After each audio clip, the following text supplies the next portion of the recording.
Shalom semuanya. Hari ini kita merayakan Natal bersama-sama. Tema Natal untuk tahun 2023 adalah kemuliaan bagi Allah dan damai sejahtera di bumi. Pada waktu Tuhan Yesus lahir ke dalam dunia ini, ada dua kelompok orang yang datang kepada Tuhan Yesus untuk menyembah Dia. Kelompok pertama yaitu para gembala yang mewakili orang-orang sederhana, baik secara ekonomi maupun kepandaian. Mereka juga adalah orang-orang Yahudi. Kelompok kedua adalah orang-orang Majus dari timur yang mewakili orang-orang yang bukan Yahudi dan orang-orang yang kaya dan pandai. Jadi Tuhan Yesus datang ke dalam dunia bukan hanya untuk orang-orang Yahudi saja, bukan untuk orang-orang yang kaya dan pandai saja, tetapi Tuhan Yesus juga datang untuk orang-orang yang bukan Yahudi dan orang-orang sederhana. Tuhan Yesus datang untuk semua orang. Sesuai dengan yang tertulis dalam Lukas 2 ayat 8 sampai dengan 12. Ketika para gembala sedang menjaga ternaknya, mereka dikunjungi seorang malaikat untuk menyampaikan pesan surgawi kepada mereka. Kata malaikat itu kepada mereka, "Jangan takut, sebab sesungguhnya aku memberitakan kepadamu kesukaan besar untuk segala bangsa. Hari ini telah lahir bagimu juru selamat, yaitu Mesias Tuhan di kota Daud. Inilah tandanya bagimu. Kamu akan menjumpai seorang bayi yang dibedung dan terbaring di dalam palungan." Tuhan Yesus datang ke dalam dunia ini sebagai juru selamat bagi umat manusia. Alkitab berkata, semua orang telah berbuat dosa. Semua orang telah berbuat dosa dan telah kehilangan kemuliaan Allah. Upah dosa adalah maut, mati, tempatnya di neraka. Tuhan Yesus datang ke dalam dunia untuk menyelamatkan manusia dari hukuman kekal itu. Yohanes 3 ayat 16 berkata, "Karena begitu besar kasih Allah akan dunia ini, sehingga Ia telah mengaruniakan anaknya yang tunggal, supaya setiap orang yang percaya kepadanya tidak binasa, melainkan beroleh hidup yang kekal." Saya mengajak kita semua agar percaya dan mengenal Tuhan Yesus, supaya kita mendapatkan hidup kekal selama-lamanya. Haleluya! Setelah malaikat menyampaikan kabar sukacita itu, maka bersama dengan malaikat itu, sejumlah besar bala tentara surga yang memuji Allah. Katanya, "Kemuliaan bagi Allah di tempat yang maha tinggi, dan damai sejahtera di bumi di antara manusia yang berkenan kepadanya." Kemuliaan bagi Allah di tempat yang maha tinggi, damai sejahtera di bumi di antara semua umat manusia yang berkenan padanya. Kemuliaan bagi Allah di tempat yang maha tinggi, damai sejahtera di bumi di antara semua umat manusia yang berkenan padanya. Di antara semua umat manusia yang berkenan padanya.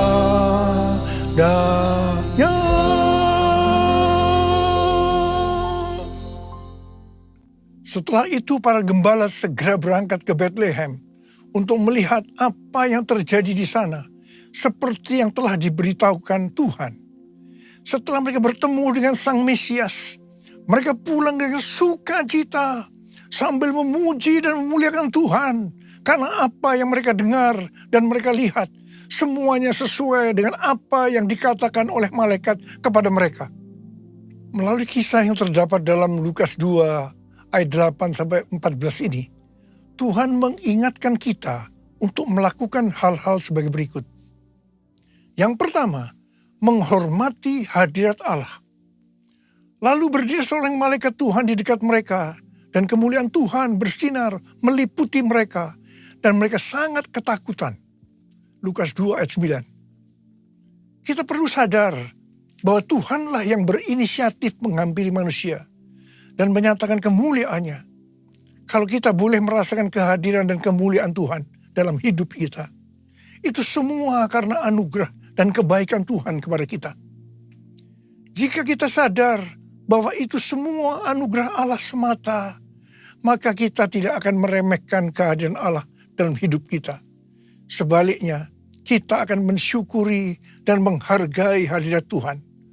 Meresponinya dengan senantiasa hidup takut dan gentar di hadapan hadiratnya. Kita akan memastikan diri untuk tetap hidup benar di dalam hadirat dan kemuliaannya.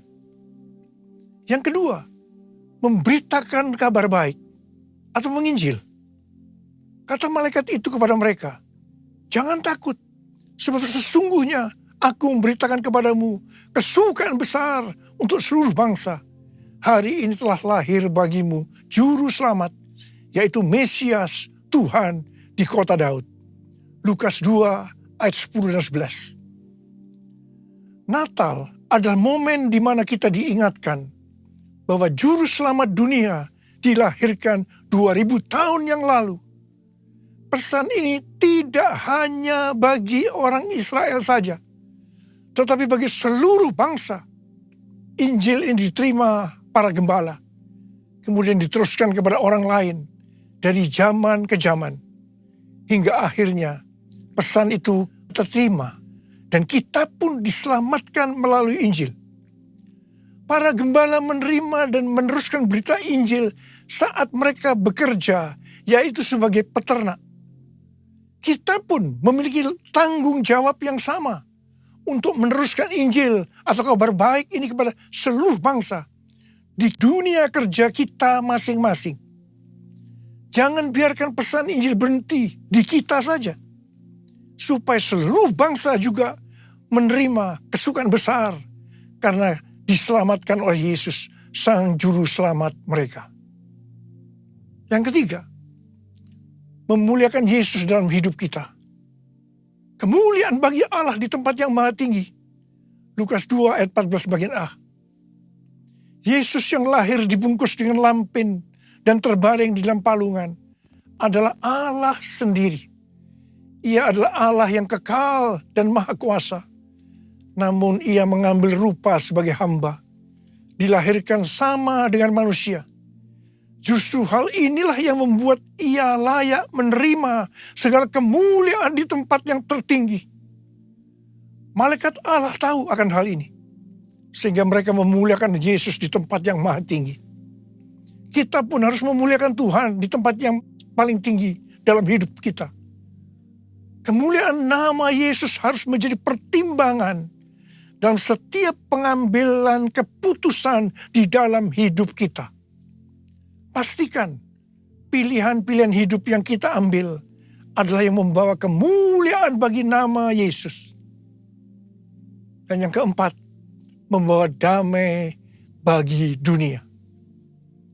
Dan damai sejahtera di bumi. Lukas 2 ayat 14b.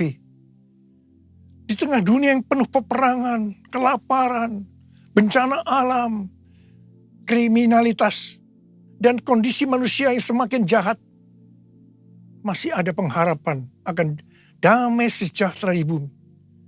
Di zaman akhir ini, shalom atau damai sejahtera yang benar-benar dibutuhkan oleh dunia. Namun dunia sulit melihat dan merasakan damai sejahtera itu di tengah kekacauan dan kejahatan hari-hari ini. Kelahiran Tuhan Yesus sebagai Raja Damai memberikan pengharapan bahwa masih ada damai sejahtera di bumi ini.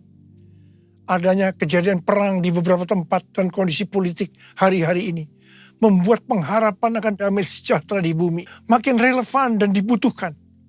Oleh sebab itu, sebagai anak-anak Allah, kita pun harus membawa damai dimanapun kita berada.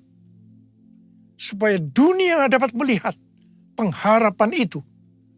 Orang dunia akan datang kepada Tuhan melalui kehidupan kita dan menerima Sang Raja Damai menjadi Tuhan dan Juru Selamat, sehingga mereka pun akan mengalami damai sejahtera di bumi. Yang kelima, menjadi orang yang berkenan kepadanya. Dan damai sejahtera di bumi di antara manusia yang berkenan kepadanya. Lukas 2 ayat 14b. Damai sejahtera di bumi ternyata tidak dapat dirasakan oleh semua orang. Hanya orang yang berkenanlah yang akan mengalami damai sejahtera di bumi. Oleh karena itu setiap kita harus lahir baru, yaitu menerima Yesus sebagai Juru Selamat kita. Dan setelah itu berkomitmen untuk hidup kudus di hadapan Allah. Hanya orang yang rela memikul salib dan menyangkal diri yang akan berkenan kepada Allah. Dan akhirnya merasakan damai sejahtera di bumi. Oh Yesusku, Engkaulah Raja Damai. Kau turun ke dunia,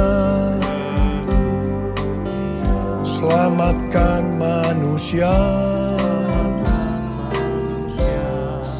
Oh Yesusku, Kau Tuhan penuh kasih. Kau berikan hidupmu untuk tebus dosaku. Kaulah Allah yang kupuji. Kaulah Allah yang kusembah.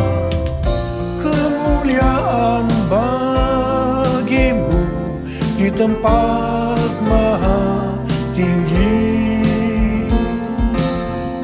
Kemuliaan bagimu di tempat maha tinggi. Di tempat maha tinggi. Di tempat maha tinggi.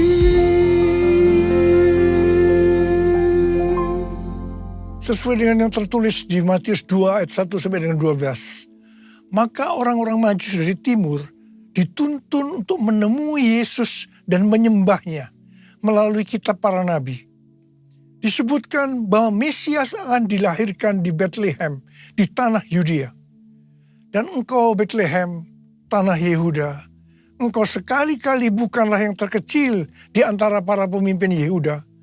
Karena dari engkaulah akan bangkit seorang pemimpin yang akan mengembalakan umatku Israel. Untuk sampai ke Bethlehem, mereka dituntun oleh bintangnya. Bintang yang mereka lihat di timur itu mendahului mereka hingga tiba dan berhenti di atas tempat anak itu berada. Orang-orang Majus itu sangat bersuka cita. Mereka masuk dalam rumah itu dan melihat anak itu bersama Maria ibunya. Lalu mereka sujud menyembah dia. Mereka pun membuka tempat harta bendanya dan mempersembahkan persembahan kepadanya, yaitu emas, dupa, atau kemenyan, dan mur. Setelah itu orang-orang Majus ini pulang ke negerinya melalui jalan lain. Hari-hari ini Tuhan berbicara sangat kuat kepada kita tentang sembayang. Sembayang berasal dari kata sembah dan hyang.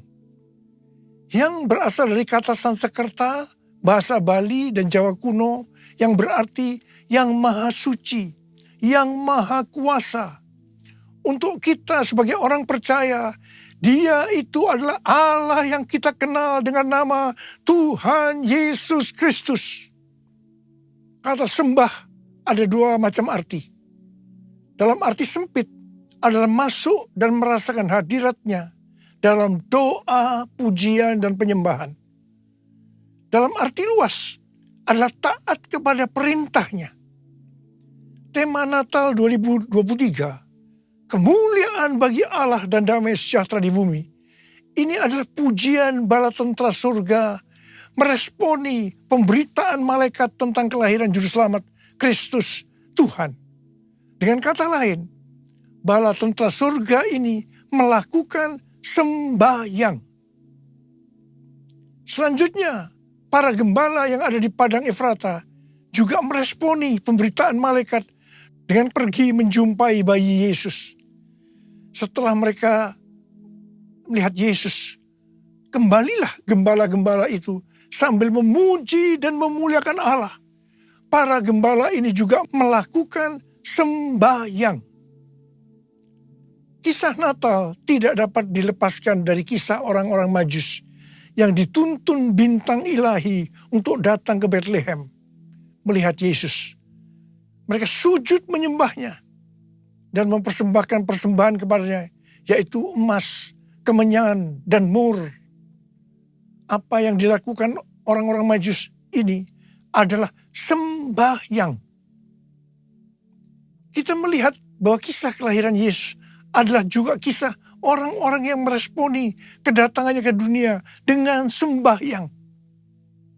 Demikian juga kita semua. Tuhan ingatkan untuk banyak sembahyang dalam perayaan Natal tahun ini. Setelah melakukan sembahyang, orang-orang Majus diperingatkan dalam mimpi supaya jangan kembali kepada Herodes, melainkan mengambil jalan lain untuk pulang ke negerinya. Jalan lain ini berbicara tentang hasil dari tuntunan Tuhan bagi orang-orang yang sembahyang.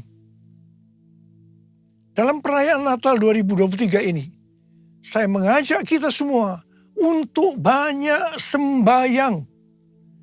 Tahun 2024 akan banyak diselimuti dengan ketidakpastian. Sesuatu yang belum pernah kita alami sebelumnya. Sebagai akibat dari goncangan demi goncangan yang melanda bumi. Lewat sembahyang ini, Tuhan akan menuntun kita saat melalui jalan-jalan lain. Atau jalan yang belum pernah kita tempuh sebelumnya. Ku nyanyi Hosana bagi Rajaku yang duduk di tahta. Aku muliakan dan ku agungkan, Kau layak disembah. Ku nyanyi Hosana bagi Rajaku yang duduk di tahta. Aku muliakan dan ku agungkan, Kau layak disembah. Kau layak disembah. Kau layak disembah.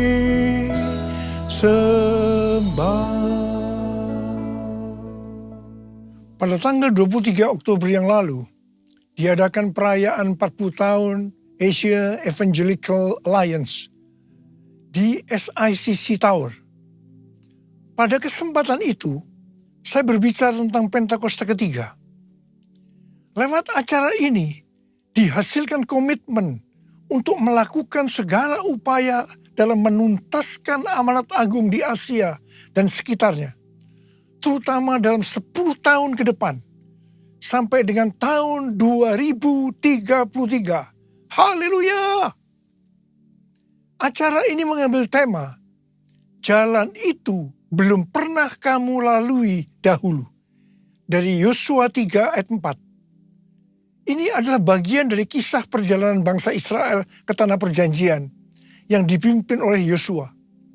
Dalam menempuh perjalanan ke tanah perjanjian, mereka harus melalui jalan yang belum pernah dilalui sebelumnya. Karena itu, mereka diperintahkan untuk mengikuti tabut. Sama halnya dengan gereja Tuhan hari-hari ini. Semua memiliki goal untuk menyelesaikan amanat agung pada tahun 2033. Untuk sampai ke sana, harus lewat jalan-jalan baru yang mungkin belum pernah dilalui sebelumnya. Itulah Pentakosta yang ketiga. Bangsa Israel harus mengikuti tabut dengan jarak 2000 hasta atau kira-kira 914 meter. supaya mereka dapat mengetahui jalan yang harus ditempuh. Mereka tidak boleh mengikuti tabut dengan jarak lebih dari 2000 hasta karena akan kehilangan arah dan tidak tahu jalan yang harus ditempuh.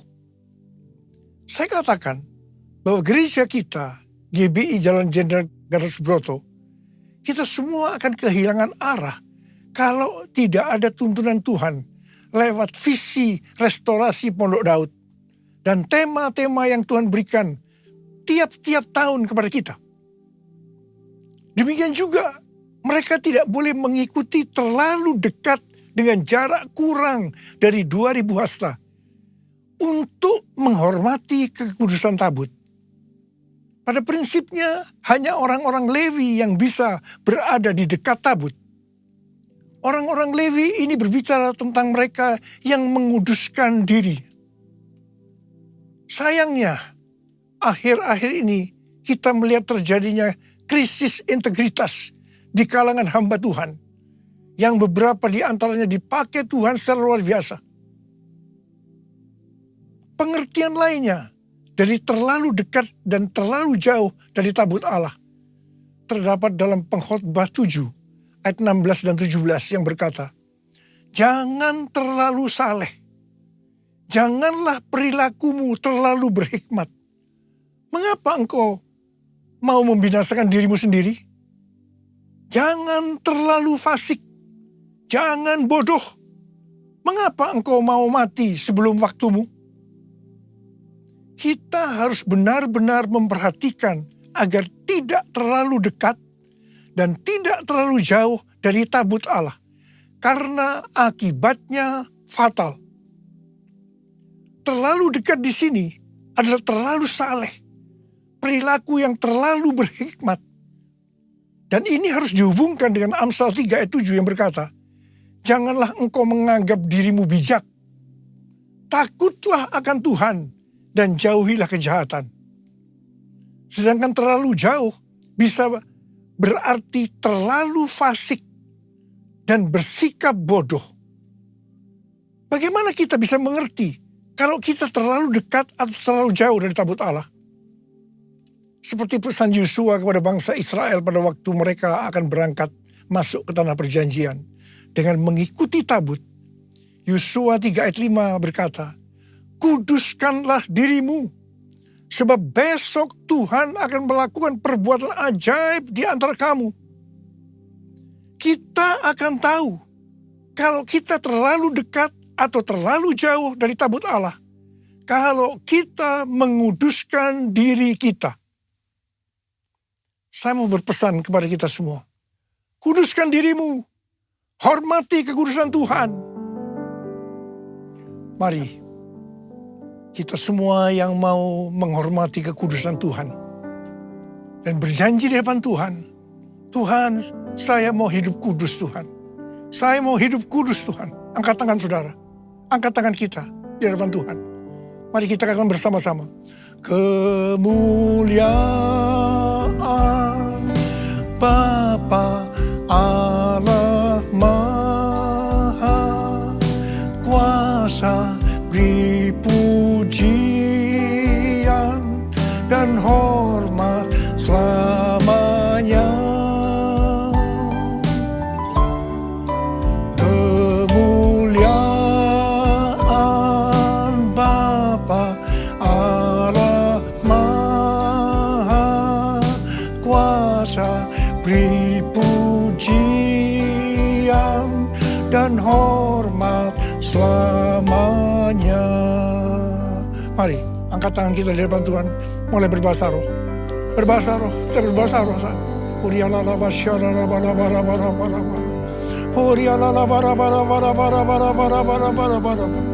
Oh ya Tuhan, ya Tuhan, ya Tuhan. Oh rana makana maya rana maya rana. Bapa ya Bapa, urapi kami semua, urapi anak-anak-Mu Tuhan. Kami akan masuk dalam tahun yang baru, tahun 2024. Sebentar lagi Tuhan, urapi kami, urapi kami. Kami mau berjanji di hadapan Tuhan, kami akan menghormati kekudusan Tuhan. Kami akan menguduskan diri kami setiap saat Oh, terima pengurapan Tuhan. Terima. Oh, kemuliaan Bapa Allah Maha Kuasa, beri pujian dan hormat selamanya. Kemuliaan Bapa Allah Maha Kuasa, beri pujian dan hormat selamanya. Selamanya. Selamanya. Tuhan, terima kasih. Bapak, terima kasih. Terima kasih. Terima kasih. Dalam nama Yesus. Amin. Saudara, saya mengucapkan selamat Hari Natal tahun 2023. Tuhan Yesus memberkati kita semua berlimpah-limpah. Amin.